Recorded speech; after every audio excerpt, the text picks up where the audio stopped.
President Obama needs a boat. His approval rating underwater, just 45% approving now of the job he's doing as president, 47% disapprove. Now, oddly, his campaign promises are also underwater by precisely the same margin. 45% of his campaign promises he's kept, and 47% he's broken or compromised.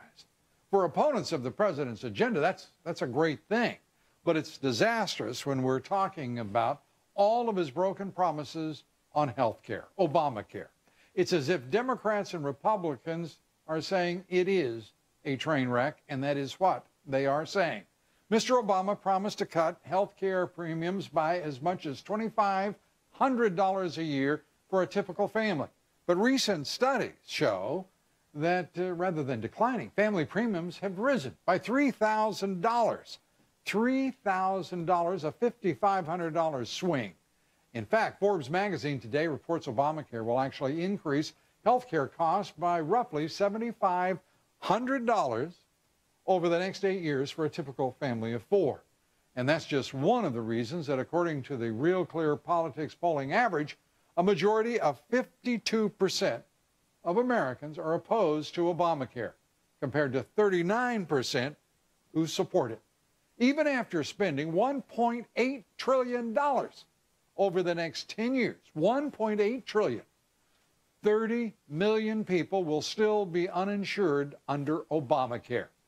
That means Obamacare will only improve coverage for 40% of the current uninsured. Think about that. $1.8 trillion to create 40% effect. The Obamacare exchange rollout next week is also being described as a soft launch. Don't you love that? Because there's so many bugs and glitches with the software. So many major healthcare companies are pulling out of those exchanges. And experts are predicting a huge shortage of doctors as well because of Obamacare. More than 90,000 fewer doctors than we need by the end of the decade. Think of that. 90,000. And we'll be short another 40,000 by 2025. In 2025, we'll be short 130,000 doctors. The fact is, the Democratic Party should be supporting Speaker Boehner and Senator Cruz, by the way, in their efforts to defund Obamacare, because it's clear Obamacare is the train wreck that it's been advertised to be. They should be helping to defund the Obamacare legislation because it's defunding the federal budget and the taxpayer.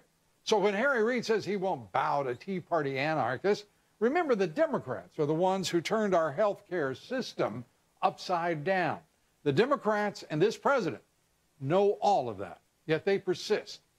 Who is really destroying jobs? Who is disrupting 1/6 of the American economy? Who is throwing our national health care system into utter upheaval? Who are the real anarchists? A question to think about.